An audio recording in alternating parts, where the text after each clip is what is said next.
One of the most annoying red herrings of all time is absolute knowledge.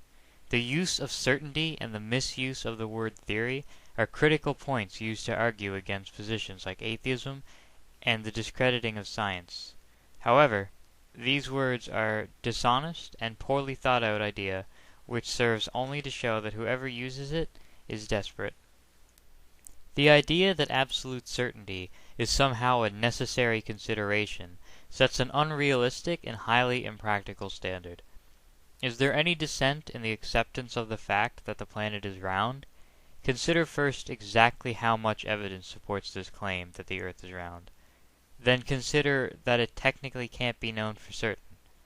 The chances of the Earth not being the way we currently perceive it is literally 0.0 to the power of a number I can't even think of in this video.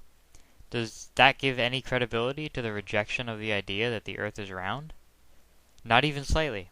You would consider someone who makes preparations for a zombie apocalypse or an alien invasion insane, but if you consider the situation, the chances are considerably better than that of the Earth not being round. Don't get me wrong, the chances are still 0.0 to the power of, say, 10,000, but that's nothing compared to the chances of a square or flat Earth. This erroneous way of thinking is often used to try and put science on the same level as spirituality, attempting to draw a parallel between the lack of objective certainty in spirituality and science. To observe that belief in the heliocentric model and reincarnation are somehow equal, based on the nature of certainty, is frustratingly irrational. If absolute certainty were actually relevant, then all beliefs, ideas, perspectives would be equally valid, for you would have to summarize every argument with, I could be wrong, you could be right. While that summation is technically valid, it is not an honest evaluation of the reality or the comparison. The chances of the Earth not being round is 0.0 to some unfathomable number of zeros, while the chances of unicorns living in the center of the Earth is equally, if not more so, extremely unlikely. The observation of certainty does not favor or discredit anything. It's nothing more than a simple, weak, and pointless statement. Certainty does have a practical use, however, and it is simply to mean that the evidence is weighed heavily in one's favor. For example, I can be certain that the Earth is round, and also certain that the center of Mars is void of unicorns. This is simply because to be uncertain would mean that there is either a lack of reason to believe in the claim, or a substantial reason to doubt it. This kind of thinking also results in a mistrust of the word theory, using it lackadaisically to refer to any kind of scientific model or claim. Theories are subject to change, disproving and constantly being held up to fierce scrutiny. This does not mean that a theory is not a certainty.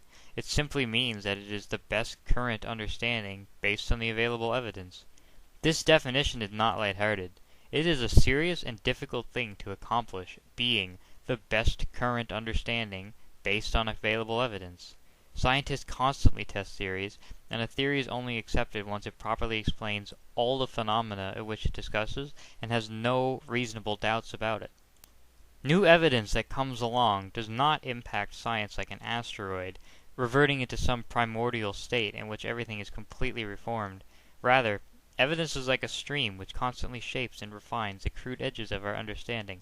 For example, think of our progress from early geocentric models to heliocentric ones, and then how we were able to understand the nature of orbits to be elliptical rather than perfectly circular, and soon after how our solar system itself moves through space, causing a change in the shape of the model. This hijacking of the word theory is behind most of the criticisms of science in debates such as creationism and other spiritual claims. It is simply a dishonest misrepresentation of the way things are understood to work, and it completely dissolves in any public or serious conversation, yet remains a favorite argument to resort to for many of the proponents of metaphysics and the like.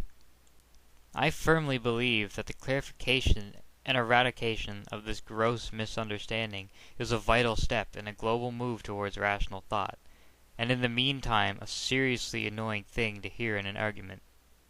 These are just some thoughts that occurred to me. If you like the video or disagree with anything I've said, I'd be happy to hear from you, so leave a video response or a comment. Thanks.